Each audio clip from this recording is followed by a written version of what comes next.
오늘 주신 하나님의 말씀 우리 함께 보시도록 하겠습니다. 야고보서 2장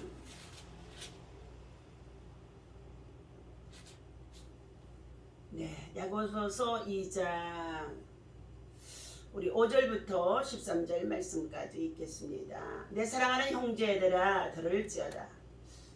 하나님이 세상에서 가난한 자를 택하사 믿음에 부요하게 하시고 또 자기를 사랑하는 자들에게 약속하신 나라를 상속으로 받게 하지 아니하셨느냐. 너희는 도리어 가난한 자를 없인 여겼도다. 부자는 너희를 억압하며 법정으로 끌고 가지 아니하느냐. 그들은 너희에게 대하여 일컬는 바 그 아름다운 이름을 비방하지 아니하느냐. 너희가 만일 성경에 기록된 대로 내 이웃 사랑하기를 내 몸과 같이 하라 하신 최고의 법을 지키면 잘하는 것이거니와 만일 너희가 사람을 차별하여 대하면 죄를 짓는 것이니 율법이 너희를 범법자로 정죄하리라.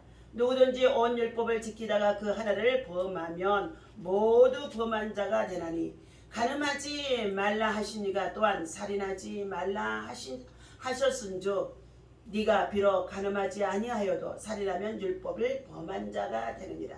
너희는 자유의 율법대로 심판받을 자처럼 말도 하고 행하기도 하라. 긍휼을 행하지 아니하는 자에게는 긍휼 없는 심판이 있으리라. 긍휼은 심판을 이기고 자랑하느니라. 아멘. 할렐루야. 오늘도 주님의 이름으로 여러분을 사랑하고 축복합니다. 하나님의 은혜와 사랑과 평강이 여러분 속에, 여러분의 가정 속에, 직장과 일터 속에 하나님의 은혜로 충만하시기를 예수님의 이름으로 날마다 축원하며 기도합니다. 오늘 주신 하나님의 말씀, 우리 안에 있어야 할 마음 긍휼입니다. 긍휼한 마음을 품으라. 긍휼한 마음을 갖지 아니하면 안 된다는 것입니다. 오늘 가난한 자와 부유한 자에 대한 차별에 대해서 야고보서 2장의 1절에서부터 13절까지의 말씀을 해주고 있습니다. 그런데 5절에 보니까 내 사랑하는 형제들아 들을지어다. 하나님이 세상에서 가난한 자를 불러주시고 택하주시고 또 예수 앞에 나와서 하나님을 섬기고 예배하면 부유하게 해주신다는 것입니다. 그리고 그들로 말미암아서 하나님은 하나님을 사랑하는 자들에게 믿음으로 사랑하는 그들에게 상급도 있게 하시고 하나님 나라를 약속으로 주신다는 말씀인 것입니다. 많은 사람들이 많은 재물을 가지고 살아가면서 그 재물을 하나님 앞에서 어떻게 선하게 하나님의 영광을 위해서 사용하느냐에 따라서 우리에게는 상과 벌이 주어지게 되어진다는 것인데 오늘 하나님은 사람을 외모로 판단하지 말라는 것입니다. 세상적인 판단과 기준으로 하지 말라는 것입니다. 그리고 불공정한 기준으로 판단하지 말라는 것입니다. 빈부의 기준으로도 판단하지 말라는 것입니다. 하나님께서는 사람을 또한 외모로 취하지도 말라고 말씀해주고 있습니다. 하나님은 사람의 외모를 보시는 것보다도 그 마음의 중심을 보시고 있다고 말씀해 주셨습니다. 하나님은 가난한 자를 특별히 더 사랑하신다고 말씀해 주고 있습니다. 하나님께서 인간을 차별하고 그리고 외모로 판단하고 외모로 취하는 것을 싫어한다는 내용인 것입니다. 옛날에 성적인 범죄가 너무 많아 골치를 앓는 나라가 있었다고 합니다. 그래서 왕은 오늘부터 백성 중에 누구든지 성적인 범죄를 저지르면 누구든지 상관하지 않고 두 눈을 뽑을 것이라고 명령을 내렸다는 것입니다. 실제로 그리고 그와 같은 상황이 있어질 때에 집행이 되어졌다는 것입니다. 한 달도 안 되어서 범죄가 다 완전히 사라진 것처럼 보여졌습니다. 그런데 몇 개월 뒤에 왕궁에서 이와 같은 유사한 범죄가 생겨졌다는 것입니다. 왕은 범인을 찾아서 밝혀 일벌 100개로 삼으라고 명령을 내리신 것입니다. 그런데 결국 범인이 잡히게 되어졌습니다. 그러나 온 나라가 발칵 뒤집어지는 이런 상황이 되어진 것입니다. 바로 왕권을 이을 왕자가 범인이 되어졌기 때문인 것입니다. 강직하기 이를 데 없는 왕이 왕자를 처벌할 것을 직감한 신하들은 자 선처를 호소하고 있었습니다. 그러나 왕은 단호하게 자 명령을 내린 것입니다. 왕자를 용서해주면 공의가 무너지고 다시 범죄가 창궐하기 것이기 때문에 그럴 수 없다고 말을 했다는 것입니다. 그러면서 다음과 같이 선고했습니다. 이 법은 왕자라고 한다 할지라도 외일 수가 없다. 그러므로 자 때문에 두 눈을 뽑아서 왕자가 다음 대를 이을 수가 없게 되어지면 안 되기 때문에 차라리 한 눈은 자 아비인 내 눈을 뽑고 그리고 왕자의 한 눈을 뽑아서 다음 대를 이어서 자 정치를 할 수 있는 왕이 되게 하겠다고 신하들에게 명령을 내려서 그와 같이 집행을 했다는 것입니다.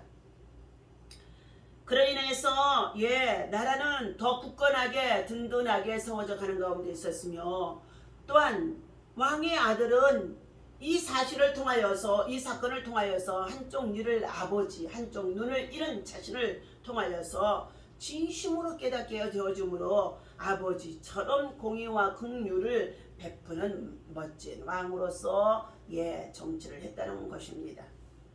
창조주 하나님은 인간이 하나님을 대신해서 세상을 다스리도록 하나님께서 엿새 동안 만드시고 그리고 하나님께서 우리들로 하여금 다스리고 정복하고 충만하도록 하나님은 맡기신 것입니다. 그러나 한순간의 욕망으로 에덴 동산의 중앙에 세워둔 선악과를 따먹지 말라고 하셨는데 더 많은 만 가지의 열매를 우리에게 주셨는데도 자 그것을 감사하지 못하고 그것에 족하지 못하고 선악과를 먹게 되어짐으로 인하여서 범죄하게 되어집니다. 선악과를 한순간씩 자 따먹은 결과 인간은 죄와 사망에 자 빠지게 되어집니다. 하나님이 무한한 사랑 자 그를 용서해야 했다면 공의가 무너졌을 것이고 그리고 반면에 공의를 앞세워서 심판을 하셨다고 한다면 우리를 향한 사랑이 무너졌을 것입니다. 하나님은 한쪽 눈을 내준 사랑과는 비교할 수 없는 하나님의 아들 독생자 예수 그리스도를 우리에게 보내주시고 누구든지 저를 믿는 자에게 멸망치 않고 영생을 얻도록 예수 그리스도를 보내주시고 우리의 죄를 대속해 주셨습니다. 그것이 십자가를 통한 크신 사랑이요 은혜인 줄로 믿습니다. 오늘 사랑하는 저와 여러분들 온 우주 만물에 우리가 살아가고 있는 이 모든 세상의 피조물들을 우리가 다스리고 정복하고 충만하되 하나님의 나라와 영광을 위해서 우리는 사용하고 써야 된다는 것입니다. 그런데 내가 주인처럼 살아가면서 아직도 죄와 사망의 심판을 두려워하지 아니하고 제멋대로 제 고집대로 그리고 거짓과 이선으로 그리고 명예와 권력을 위해서 얼마나 악을 행하는지 알 수 없는 일들이 빈번한 가운데 있습니다. 오늘 하나님께서 말씀하십니다. 우리 예수님을 죽기까지 하시면서 십자가에 내어주시면서 엘리 엘리 라마 사박다니 어찌하여 아버지 나를 버리시나이까 하면서 그 외치는 십자가에 외치는 소리도 하나님께서는 외면하셨습니다. 비록 사랑하는 아들 독자 예수 그리스도를 십자가를 통하여 죽게 하시면서까지 외면하셨지만 그를 죽으면서 다시 3일 만에 살려내 주셔서 부활의 주님이 되게 하시고 온 천하 만민이 모두가 다 그 발 앞에 엎드려서 죄를 대속할 수 있는 고백하고 기도하고 그리고 구하고 찾고 두드릴 수 있는 천국의 열쇠 그 비밀을 우리에게 주신 줄로 믿습니다. 오늘 말씀은 아무리 모든 율법을 다 지키고 그리고 이웃을 사랑하지 않는다면 모든 율법을 범하는 것과 같다고 8절에서 말씀해 주고 있습니다. 긍휼이 삶을 우리의 참으로 적용해야 된다는 것입니다. 긍휼의 삶을 살 것을 강조해 주는 내용인 것입니다. 긍휼을 행하지 아니하는 자에게는 긍휼 없는 심판이 있으리라. 긍휼은 심판을 이기고 자랑하느니라 그랬습니다. 아무리 죄를 범하였다고 한다 할지라도 공의와 정의가 무너지지 않도록 반드시 그곳에 형벌이 따를 수밖에 없다는 것입니다. 그러나 하나님께서는 그 가운데에도 긍휼, 죄사함, 용서, 그리고 다시금 회복할 수 있는 그의 은혜를 대속의 주님인 십자가를 통하여서 우리에게 베풀어 주시고 있다는 것입니다. 오늘 대속의 주님의 사랑, 십자가의 사랑, 예수 그리스도의 은혜를 가지고 오늘도 우리의 이웃을 돌보며 만남 속에 있는 모든 자들에게 그리스도의 사랑을 전해주면서 하나님의 영광을 위해 살아갈 수 있는 저와 여러분이 되어야 할 줄로 믿습니다. 세상 기준에 맞춰 사람을 차별하지 않고 존중하는 마음, 그 긍휼이 지금 우리 안에 있어야 될 줄로 믿습니다. 그 마음이 중요한 것입니다. 오늘도 하나님이 주신 이 말씀을 우리 마음에 새기면서 하나님 앞에 날마다 감사하며 하나님 앞에 영광이 되어줄 수 있는 믿음의 사람, 기도의 사람, 성령의 사람, 오직 기도하면 하나님께서 비밀을 말씀해 주십니다. 그리고 그의 비밀을 통하여서 지혜가 나타나게 되어집니다. 지혜와 총명을 통하여서 우리는 우리 삶의 생활 속에서도 하나님 나라 영광을 위해 일할 수가 있는 줄로 믿습니다. 오늘도 주신 이 말씀을 기억하며 긍휼이 있는 사람, 긍휼을 베푸는 사람, 긍휼을 잊고 살아가는 저와 여러분들이 이 사랑을 나타낼 수 있기를 예수님 이름으로 축원합니다. 기도하겠습니다. 하나님 아버지, 사람들을 대할 때에 외모로 판단하지 아니하시고 외모로 취하지 말라고 말씀해 주셨습니다. 하나님께서는 가난한 자를 불쌍히 여겨주시고 가난한 자들이 예수 앞에 나올 때에 그들을 하나님께서는 참으로 부욕해 주신다고 말씀해 주신 거 있습니다.